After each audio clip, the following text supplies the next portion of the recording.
রোববার 15 জুন রাতে বিষয়টি নিশ্চিত করেছেন বাংলাদেশ বিদ্যুৎ উন্নয়ন বোর্ডের সদস্য উৎপাদন মোহাম্মদ জহুরুল ইসলাম। নেপাল ও ভারত বাংলাদেশের মধ্যে হওয়া ত্রিপক্ষীয় চুক্তির আওতায় নেপাল থেকে 40 মেগাওয়াট বিদ্যুৎ আমদানি শুরু হয়েছে।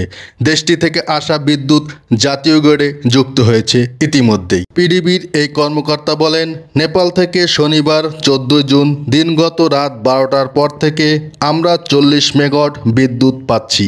আগামী নভেম্বর মাস পর্যন্ত আমরা এই বিদ্যুৎ পাব।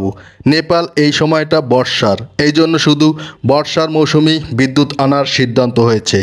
এর আগে 2024 সালের 3 অক্টোবর নেপাল থেকে ভারত হয়ে বিদ্যুৎ আমদানি চূড়ান্ত করতে কাঠমান্ডুতে বাংলাদেশ বিদ্যুৎ উন্নয়ন বোর্ডের নেপাল ইলেকট্রিসিটি অথরিটি ও ভারতের এনটিপিসি বিদ্যুৎ ব্যবসা নিগম লিমিটেড একটি ত্রিপক্ষীয় বিদ্যুৎ বিক্রয় চুক্তি স্বাক্ষর করে।